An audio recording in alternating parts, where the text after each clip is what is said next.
몇 주 전에 우리 청년부 지체들이 서원흥으로 야유회를 겸한 백일장을 갔습니다. 백일장이라는 게 좀 낯설잖아요. 그런데 우리 목사님께서, 김효성 목사님께서 청년부 그 서원흥에 가서 옛날 생각도 하면서 백일장을 했어요. 근데 시를, 이제 그림은 안 그리고 시를 쓰는 것을 했습니다. 근데 주제가 뭐냐면, 주제가 좀 야유회인데 좀 저는 좀 납득이 좀 안 갔는데 죽음이었어요. 야유회 오랜만에 갔는데 죽음이라는 주제로 이제 시를 써와라 그렇게 했나 봐요. 그래서 그 결과를 여러분 이제 4층에서 5층 올라가는 그곳에 이제 게시를 해놓았더라고요. 그런데 우리 친구들은, 우리 청년부 지체들은요, 좀 죽음이라는 주제니까 뭐 좀 철학적인 요소들이 꽤 많았어요. 특별히 우리 지원이, 우리 김지원 청년의 그 시는 이래요. 들어보세요. 음악에는 제일 무서운 음이 있다. 그것은 바로 죽음이다. 절대 음감도 죽음 앞에서는 도망친다. 하지만 주의 자녀들은 죽음이 오더라도 기쁨으로 나아간다. 아주 너무 철학적이고 너무 참 고백이 훌륭하다 그런 생각이 들었어요. 근데 쭉 보다가 갑자기 웃음이 탁 터진 시가 있었어요. 근데 그 시가 누가 쓴 시냐면 우리 김효성 전도사님이 쓴 시입니다. 우리 전도사님 길지도 않아요. 들어보세요. 주제가 죽음이잖아요. 우리 청년부 이뻐 죽겠네. 끝이에요. 더 기대하지 마세요. 끝났습니다. 우리 청년부 이뻐 죽겠네. 이 선생님 말씀 시가 딱 이제 읽으면서 무슨 생각인지 웃음이 팍 터졌어요. 우리 목사님이 참 우리 청년들을 사랑하는구나. 죽음이라는 주제 안에서도 그냥 이뻐 죽겠는 거예요. 그냥 함께하는 우리 청년 지체들 이뻐 죽겠는 거예요. 여러분, 오늘 우리 예배 가운데요, 죽을 만큼 힘든 분 왜 없겠습니까? 몸도 아프고 삶의 자리도 어둡고, 그래서 마음 가운데 처연한 마음 들지요. 근데 아세요? 하나님께서 우리를 바라보시면서 이뻐 죽으시려고 그러세요. 이뻐 죽겠네. 우리 주의 자녀들 이뻐 죽겠네. 오늘 하나님께서 우리에게 주시는 말씀이 하나님의 그 오롯한 사랑이 느껴지는 말씀, 기쁨, 행복이 느껴지는 귀한 말씀의 자리가 되기를 주님의 이름으로 간절히 축원을 드립니다. 오늘 우리는 하나님께서 오늘 우리에게 주신 말씀을 통해 하나님께서 친히 한 사람에게 관심을 가지고 그리고 그에게 시선을 고정하시면서 그의 삶에 깊숙이 개입하신 놀라운 사건을 만나게 됩니다. 이런 하나님의 놀라운 사건의 주인공은 바로 이방인 백부장, 이 로마 군대의 백부장이었던 고넬료라는 사람이었습니다. 이 고넬료는 어떻게 다른 이도 아니고 전능하신 하나님의 관심의 대상이 되었을까요? 2025년 우리가 사는 우리는 수많은 관심을 갈망합니다. 우리는 관심을 엄청 갈망해요. 우리는 SNS에서 좋아요와 팔로우를 통해 세상의 관심을 갈망합니다. 얼마나 사람들이 관심을 갈망하면 신조어도 생겼죠. 관종요, 관심종자. 관심을 막 받길 원하는 거예요. 여러분, 특별히 유튜버들 있잖아요. 이 유튜버들은 관심의 돈이 되는 사람들입니다. 그래서 부천역은 지금 엉망진창이라고 그래요. 왜냐하면 부천역이 유튜버들의 성지라고 그럽니다. 거기서 뭐 기괴하고 정말 생각하지도 못한 유튜브 콘텐츠들이 막 생산된다는 거예요. 어떤 사람들은 그냥 팔굽혀펴기를 무한정 계속 반복합니다. 그냥 사람들이 봐주길 원해서요. 그냥 꽥 하고 소리 지르는 사람이 있고요. 어떤 사람은 유튜브 채널 수를 올리기 위해서 지나가는 사람이랑 막 시비를 붙는 거예요. 그냥요. 왜냐하면 시비 붙여서 싸우면 어떻게 사건이 일어날 거 아닙니까? 그걸 찍어가지고 조회수를 올리려고요. 제가 봤을 것 중에 최악은 이 모든 소동 때문에 출동한 경찰을 시비를 걸어서 싸우는 거였어요. 경찰한테 막 시비 거는 거예요. 네가 민중의 지팡이냐? 막 이러면서 막 대거리를 하는 거예요. 왜요? 기괴하잖아요. 조회수가 막 올라가는 거죠. 예전에는 어땠습니까? 태풍이 부는 바다에 어떤 사람이 뛰어들었어요. 그리고 그걸 찍었습니다. 근데 그 태풍에 일려서 파도 때문에 휩쓸려가서 죽을 뻔했거든요. 근데 그 사람이 나오면서 뭐라 그러냐? 조회수 올라가서 너무 행복하다는 거예요. 제가 지금 죽을 뻔했는데. 여러분, 관심이요. 기업들은 막대한 자본을 투입해서 관심을 끌어서 소비하게 만듭니다. 우리를 통해 소비하게 만듭니다. 그런데 이렇게 관심받고 사랑받고 싶어하는 것은 모든 살아 움직이는 생명체의 본능이긴 합니다. 하지만 영적 관점에서 볼 때 세상의 어떤 관심보다 가장 중요하고 강력하고 영원한 관심은 어떤 관심일까요? 하나님의 관심입니다. 우리가 아무리 세상의 빛을 받아 화려해져도요, 하나님의 시선 밖에 있다면 결국 그림자 같은 인생일 뿐이에요. 여러분 가요 중에 이런 거 있죠. 연극이 끝나고 나면 배우는요 무대에 남아서 처절한 고독을 느끼게 되는 거예요. 관심의 시간이 끝났거든요. 오늘 본문의 말씀을 통해 하나님의 관심이 대상이었던 고넬료는 어쩌면 하나님과는 거리가 먼 이방인이었고 로마 군인이었습니다. 모든 유대인들에게는 멸시의 대상이었을 그가 어떻게 하나님의 지대한 관심과 사랑에 머물 수 있었을까요? 오늘 말씀을 통해 그가 하나님의 지대한 관심과 사랑을 받을 수 있었던 비결이 무엇이었는지 말씀을 통해 오늘 돌아보길 바랍니다. 그래서 우리도 그와 같은 하나님의 관심과 사랑이 머무는 아름다운 그리스도인의 삶을 살아가게 되는 시작이 되는 축복의 시간이 되기를 주님의 이름으로 간절히 축원을 드립니다. 먼저 고넬료가 하나님의 관심을 받은 비결이 있어요. 첫 번째는 뭐냐? 바로 끊임없는 일상 가운데의 경건의 삶이었습니다. 오늘 본문이 기록된 배경은 가이사라라고 하는 로마의 행정 중심지에서 시작됩니다. 그곳에서 주둔하던 이탈리아의 백부장, 이탈리아의 백부장 고넬료는 남들이 보기에는 세상적으로 부족함이 없는 로마 시민권자 중에 시민권자인 백부장의 사람, 로마 군대의 지휘관이었습니다. 성공한 사람이었지만 하나님과는 아무런 관련 없이 보입니다. 그러나 사도행전 10장 2절 말씀, 1절부터 2절 말씀을 보면 그가 하나님 앞에서 어떤 사람이었는지 성경은 정확하게 말씀하고 있어요. 그럼 사도행전 10장 1절부터 2절 말씀을 한번 같이 읽어볼게요. 시작. 가이사라에 고넬료라 하는 사람이 있었으니 이달리아 부대라 하는 군대의 백부장이라. 그가 경건하여 온 집안과 더불어 하나님을 경외하며 백성을 많이 구제하고 하나님께 항상 기도하더니 아멘. 오늘 본문의 말씀에서 언급하고 있는 이방인 백부장 고넬료의 삶을 요약한다면 여러분 뭐라고 요약하실 수 있겠어요? 오늘 본문 말씀을 보시면서 딱 이 단어다라고 눈에 들어오는 단어가 어떤 거라고 생각하십니까? 아마 여러분도 캐치하셨을 텐데요. 경건입니다. 경건의 삶이요. 하나님 앞에 경건한 삶이요.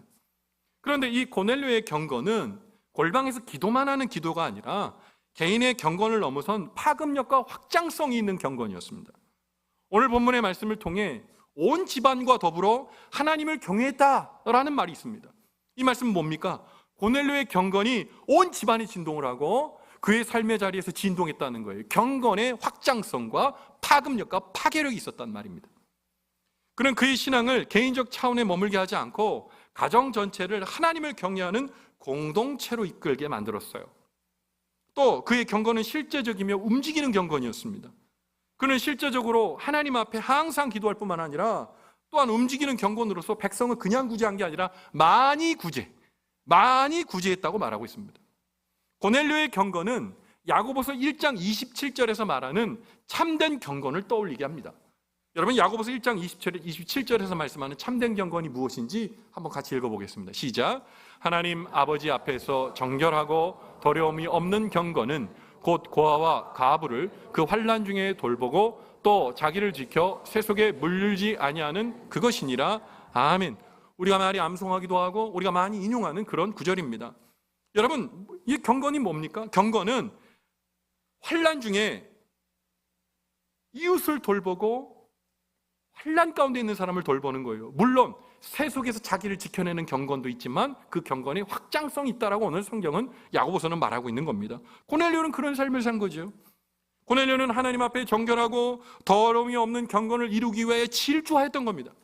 그런데요, 그는 유대인의 경멸의 대상이었기 때문에 그의 경건의 삶을 사람들이 훼손하고 그의 경건을 비웃기도 했을 겁니다. 여러분 이렇게 생각해 보세요. 예지만 일제 우리가 식민시대에 살았지 않았습니까? 일제 식민시대의 사람들이 제일 무서워했던 사람이 누굽니까? 헌병과 순사들이었습니다.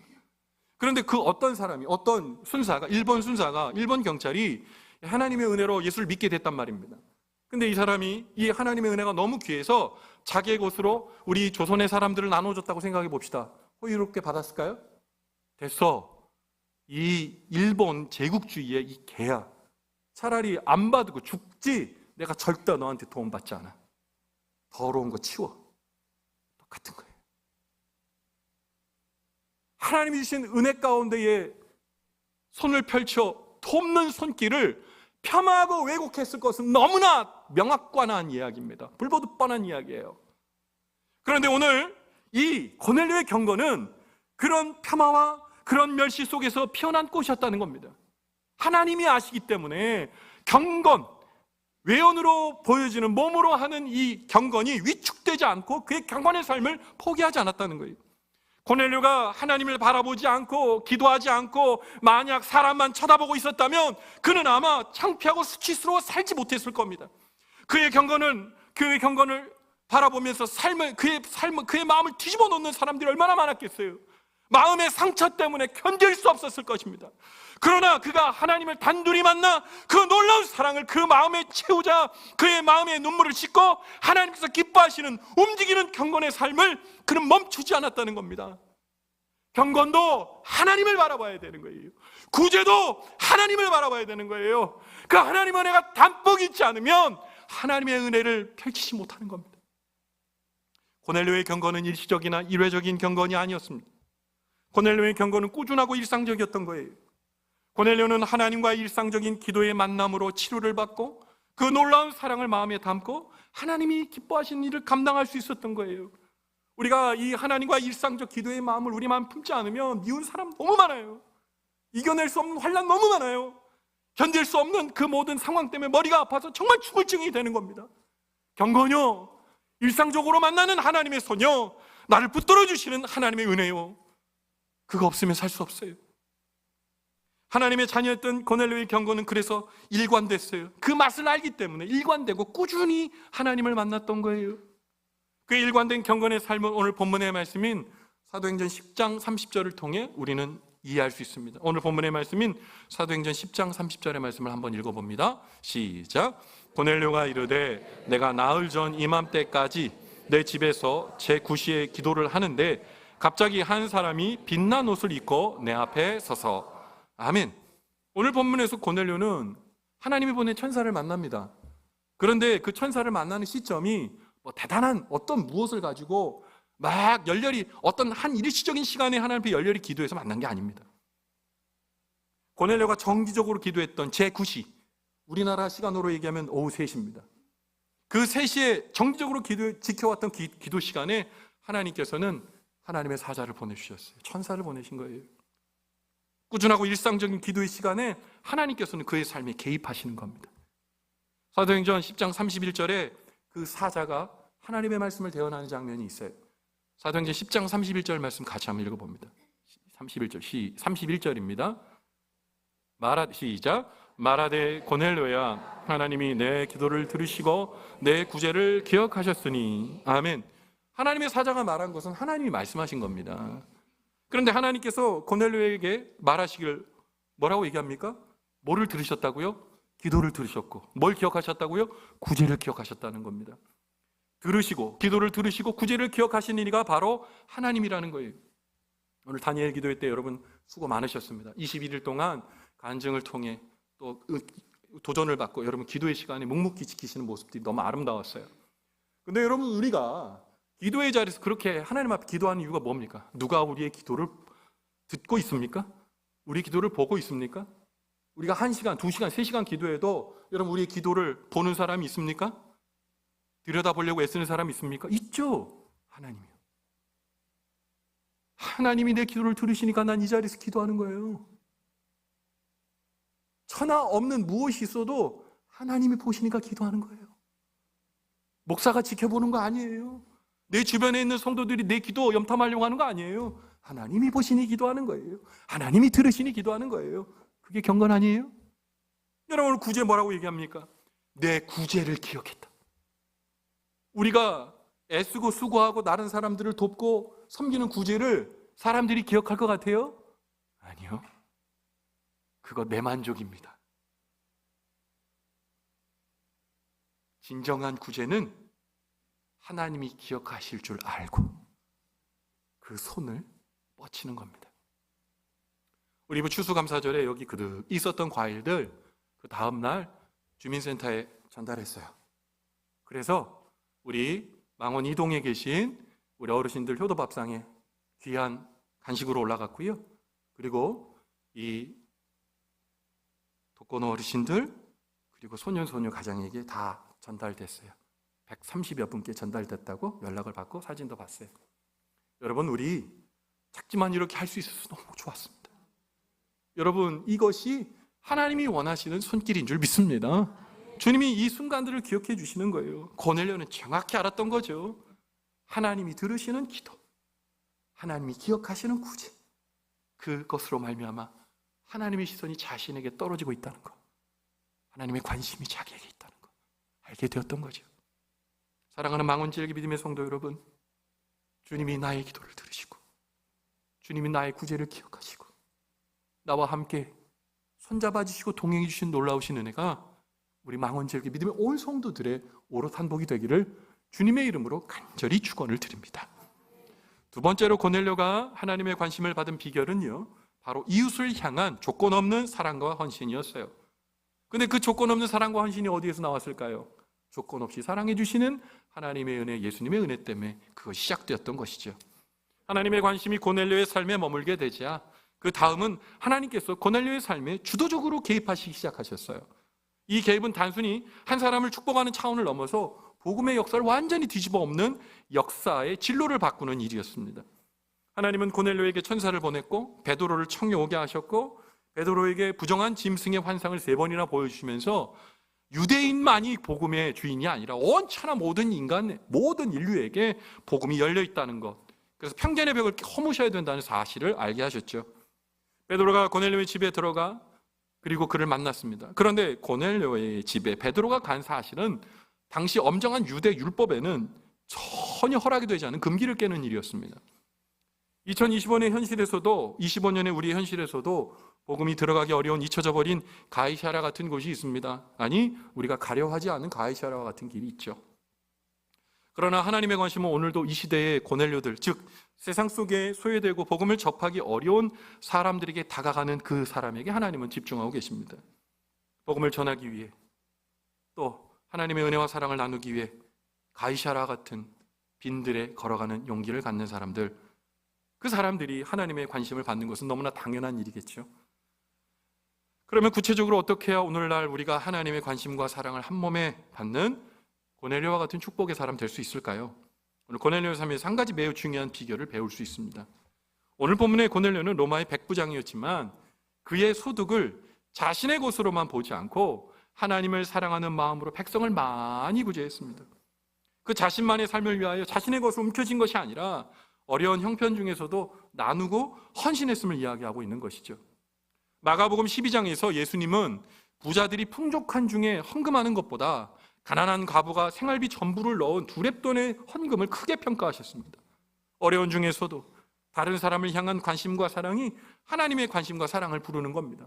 때로 구제가 오해받을 수 있어요. 아이고, 가진 거 자랑하네, 저렇게 설치네 라고 하는 이야기들이 있어요. 여태까지 저도 목회오면서 그런 이야기들, 아이러니하는 상황들을 정말 많이 봤습니다. 정말 폐지를 주우시면서 열심히 살아가시는 어떤 한 권사님이 그야말로 100만 원 정도를 모아서 이웃을 나누는 사랑을 위해 전달했는데 오해가 돼서 지나 똑바로 살지, 지도 남루하게 살면서 무슨 헌금을 저렇게 목사한테 눈에 띄려고 하는 거야? 그런 얘기 있어요. 여러분, 없다고 말할 수 있을까요? 정말 그럴까요? 네, 하나님을 향한 사랑이 폄훼되고 오도될 수 있어요. 그런데 여러분, 기억하셔야 되는 거예요. 나의 동기요, 내가 하나님 앞에 드리는 동기, 내가 하나님 앞에 드리는 경건의 동기가 하나님 앞에 정확하다면 여러분, 부끄러워하지 마세요. 흔들리지 마세요. 사람이 우리의 하나님을 향한 관심과 경건을 훼손할 수 없음을 믿으시기 바랍니다.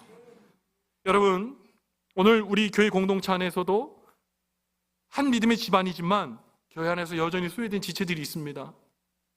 오로지 홀로 있는 것 같은 외로움 속에 있는 분, 질병이나 경제적 어려움으로 환난을 겪고 있지만 차마 자신의 입술로 말하지 못하고 고통을 앓고 있는 분들이 있지요.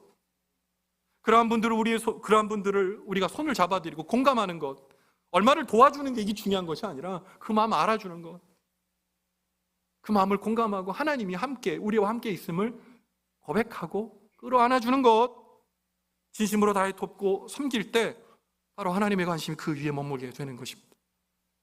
하나님은 우리의 마음의 동기를 보십니다. 재정적으로나 시간적으로나 여유가 없음에도 불구하고 동병상련의 마음으로 이웃의 환난을 돌아보고 내게 주신 하나님의 구원을 감격하면서 기쁜 마음으로 하나님을 섬기는 자원하는 헌신이야말로 하나님의 특별한 관심을 이끄는 자석이라고 감히 말씀드리고 싶습니다. 오늘 우리가 기억해야 할 것은 하나님의 관심은 일시적인 이벤트나 쇼를 통해 얻어지는 것이 아니라는 말이에요. 그것은 일상의 삶 속에서 소망 중 인내하며 믿음으로 하나님께 기도하며 하나님의 경외함으로 섬김과 선행을 통해 피어나는 꽃이요 열매입니다. 고넬료가 받은 하나님의 관심은 그와 그의 온 집의 구원의 역사를 가져왔습니다. 베드로가 복음을 전할 때 성령이 임하여 유대인과 이방인의 구분 없이 하나님께서 모두 자기 백성으로 받으신다는 복음의 진리가 결국 증명되었죠. 결국 베드로의 입을 통해 하나님의 관심이 머물고 있는 고넬료에게 베드로는 이렇게 오늘 본문의 말씀인 고넬료에게 뿐만 아니라 우리에게 말씀하고 있습니다. 사도행전 10장 34절부터 35절의 말씀인데요, 주님이 우리에게 주신 말씀으로 마음에 새기시면서 같이 한번 읽어봅니다. 시작. 베드로가 입을 열어 말하되 내가 참으로 하나님은 사람을 외모를 보지 아니하시고 각 나라 중 하나님을 경외하며 의를 행하는 사람은 다 받으시는 줄을 깨달았도다. 아멘. 하나님은 속지 않으세요. 사람은 외모 봅니다. 사람은요, 심리학적으로도 그를 바라보는 20초가 중요하대요. 20초 딱 훑어보고 이 사람 어떤 사람이다, 호감과 비호감을 결정한대요. 인간은 그래요. 하나님 속지 않으십니다. 하나님의 중심을 보세요. 그 마음을 보시는 거예요. 고넬료, 그 사람이 어떻게 구원받은 백성이라고 말할 수 있어요? 잔인한 로마의 앞잡이이고 그의 삶에 안락을 위해 그 자리를 포기하지 못하는 이기적인 사람이라고 사람들은 볼 수 있지 않겠어요? 하나님은 달랐어요. 중심을 보셨거든요. 그의 관심을 보셨거든요. 그의 경건을 보셨거든요. 사랑하는 성도 여러분, 우리 안에 주님께 보여드릴 중심이 무엇입니까? 혹시 외형적인 그리스도인으로서 살아가면서 내 중심은 숨긴 채 다른 가면의 얼굴을 사람들과 하나님 앞에 보여드리고 있지는 않은지요? 사랑하는 성도 여러분, 주님은 오늘 우리의 중심을 보고 계신 줄 믿습니다. 하나님께서 우리 교회의 중심을 보고 계신 줄 믿습니다. 사랑하는 성도 여러분, 외모가 아니라 중심. 그 하나님의 속뜻을 우리가 깨달아 우리 삶의 자리에서 주님이 원하시는 기쁨의 자리로, 경건의 자리로 나아갈 수 있어야 되겠습니다. 2025년을 살아가는 그리스도인으로서 우리 어떻게 신앙하며 살아야 합니까? 두 가지 제시합니다. 우리가 함께 들었던 말씀이지만 두 가지를 제시하고 싶습니다. 항상 일상의 삶 속에서 기도하는 꾸준한 기도의 삶을 사시기를 간절히 바랍니다. 기도는 하나님의 보물 창고의 열쇠라는 거 알고 계시죠? 한 가지 더 질문 드리고 싶어요. 기도는 하나님이 만들어낸 발명품일까요? 사람의 발명품일까요? 잘 대답하셔야 돼요. 우리는 우리가 고안한 것이라고 생각을 해요. 아닙니다. 기도는 우리가 만들어낸 멋들어진 발명품이 아니라 하나님께서 우리를 도와주시기에 만드신 선물임을 믿으시기 바랍니다. 일상의 삶 가운데 하나님께 도움을 구하세요. 하나님의 뜻을 묻고 하나님께서 우리의 삶 가운데 일하시는 일을 바라보며 감격하고 감사하며 주님의 손이 오늘도 움직이고 계심을 여러분 믿고 그 은혜의 자리에서 하나님을 경외하는 우리의 삶이 되길 바랍니다. 두 번째, 여러분, 세상의 시선이나 사람의 시선이 아닌 하나님의 시선을 의식하면서 주님의 마음으로 교회와 이웃을 위해 베푸는 움직이는 경건의 삶을 사시기를 간절히 바랍니다. 나만을 위해 사는 것이 아니라 더불어 사는 것을 결단하셔야 돼요. 특별히 진심을 다해 교회와 이웃을 향한 사랑을 멈추지 않을 때 하나님께서는 우리의 손을 잡아주십니다. 이거 예수님이 하신 말씀이에요. 십자가요. 이웃사랑과 하나님 사랑. 이 두 가지가 경건입니다. 오늘의 본문의 말씀의 주인공인 고넬료와 같이 사랑하는 우리 망원지역교 성도 여러분, 이 시대의 고넬료로 살아가 주시기 바랍니다. 한 분 한 분이 이 시대의 고넬료로 살아가 주시기 바랍니다. 주님과 함께 이 시대의 고넬료로 일상에서 우리의 기도가 호흡같이 드려지고 움직이는 경건으로 교회와 이웃을 향한 나눔과 섬김이 계속되므로 하나님의 관심이 끊임없이 머물게 되는 저와 우리 모두의 축복의 삶의 자리가 되기를 주님의 이름으로 간절히 축원을 드립니다. 아멘. 기도하겠습니다. 하나님 아버지, 주님의 은혜와 사랑에 감사드립니다. 오늘도 우리가 하나님의 은혜의 말씀을 들었습니다. 하나님의 관심이 머무는 사람, 이 시대의 고넬료로 살기를 원합니다. 우리 일상 속에서 우리의 기도가 호흡같이 되게 도와주시고 날마다 주님께 은혜와 사랑을 받은 자로서 움직이는 경건으로 교회와 이웃을 향한 나눔과 섬김을 가감없이 자원하는 믿음의 사람 우리 되어 나아종 나지막 주님을 만나는 그날에 내가 내 기도를 들었고 내 구제를 기억한다. 고넬료에게 주셨던 말씀이 우리 칭찬과 상급이어 돌아가게 되는 환상적인 은혜의 날을 맞도록 도와주시옵소서. 오늘도 하나님의 은혜 가운데에 아버지 하나님의 관심을 이끄는 사람으로 살기로 결단한 우리 모두를 주님께서 붙들어 주시고 살펴주실 것을 믿고 확신하며 거룩하신 예수님 귀하신 이름 받들어 간절히 축복하며 기도 올리옵나이다. 아멘.